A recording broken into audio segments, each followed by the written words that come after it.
ভালো জাতের বকনা কিভাবে চিনবেন? প্রথম স্টেপ, বকনার এই উপরের এই লেভেলটা একদম স্ট্রেট থাকতে হবে, নেস পর্যন্ত স্ট্রেট থাকতে হবে। এটা যদি এখান থেকে এভাবে দেবে যায় তাহলে সেটা ভালো না। তারপরে আপনি পিছনের সাইডটা দেখতে হবে।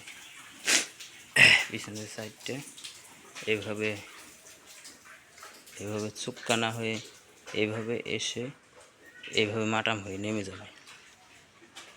পিছনের এই আয়ত্তটা স্কোয়ার শেপের থাকবে।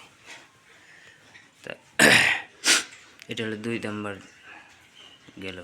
3 নম্বর আপনি দেখতে হবে গরুর দাঁড়ানোর ভঙ্গি।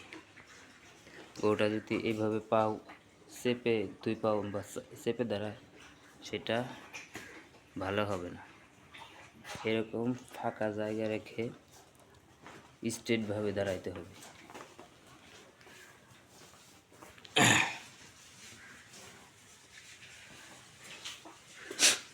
তারপরে আপনার গলা থাকবে অনেক চিকন, কান থাকবে অনেক ছোট, মাথা অনেক ছোট থাকবে।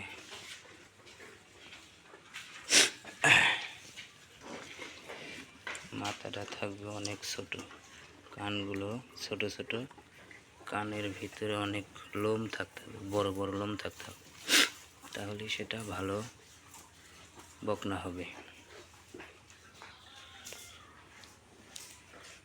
তারপরে পায়ের আরেকটা দিকটা, পায়ের এইটা যতটা স্ট্রেট হবে, রাউন্ড না হয়ে যতটা স্ট্রেট হবে সেই বকনাটা তত ভালো, তত সময় এটা দাঁড়ায় থাকতে পারবে।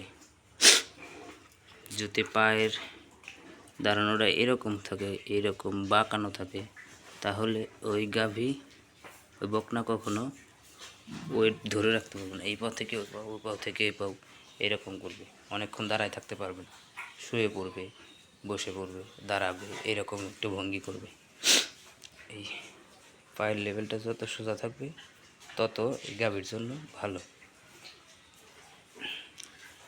তারপর আরেকটা দিক, আপনার নেজটা হাঁটুর উপরে থাকতে হবে। নেজ যত ছোট থাকবে তত গাভীর পক্ষে ভালো।